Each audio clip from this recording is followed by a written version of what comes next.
Je me trouve en ce moment à Trècheville, à l'avenue 6, où je suis venue rendre aussi une visite à un monsieur, comme ça au hasard. Alors je vais maintenant rentrer dans son magasin, c'est un tailleur, il est à l'avenue 6 comme je l'ai dit, et on va lui demander quand même de présenter les vœux de Nouvel An. Alors il s'appelle Pathé je crois, je ne me trompe pas. Oui, mon nom c'est Pathé. Oui. Alors quels sont les vœux que vous voulez formuler à l'occasion du Nouvel An? Ce mardi 1er janvier 1985, aucun téléspectateur, parmi les millions qui regardaient cette émission, n'aurait pu deviner que ce petit couturier de Trècheville deviendrait un jour l'un des plus grands designers d'Afrique. Pour que la vie s'améliore, quoi. Et puis pour nous, tailleurs, et que les clients nous comprennent. Bien sûr, parce que là, c'est les dames qui viennent à vous, il faut le dire. Et j'espère qu'elles seront en 85 plus compréhensibles. Plus de 3 décennies plus tard, le 29 mai 2021, Patheo, 71 ans, est décoré par le ministre de la Culture à l'occasion de la célébration de son cinquantenaire dans la mode.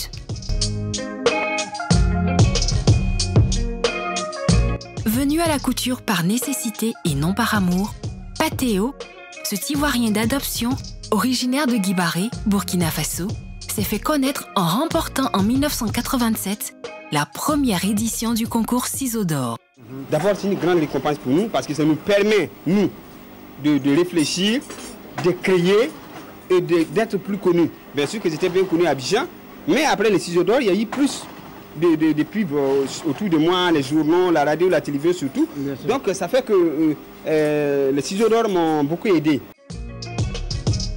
À la fin des années 80, Pathé Ouedraogo est l'un des couturiers les plus en vogue et les plus médiatisés du pays. Il a 3 ateliers dans lesquels plus d'une trentaine de personnes travaillent. Pour ses 50 ans, la maison Patheo a tenu à honorer ses petites mains, ses employés qui bossent avec le maître.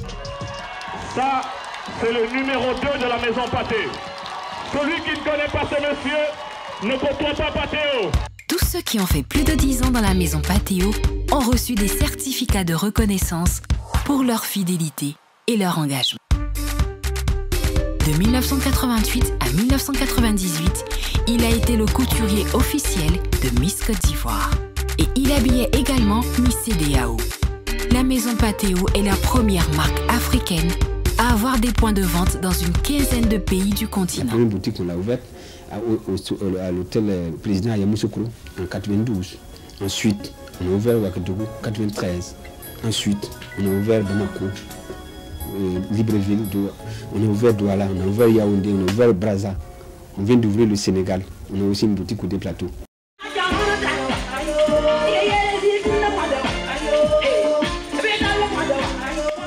Pour fêter ses 50 ans de mode, il organise un défilé inédit avec les anciennes gloires du mannequinat en Côte d'Ivoire sur un majestueux podium installé devant la nouvelle bâtisse qui sert désormais de siège à la maison Patheo.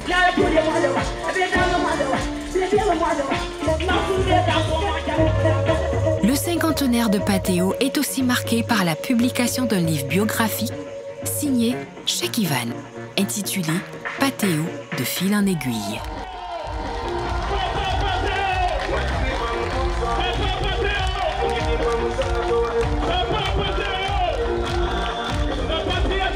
FashionIvoire.com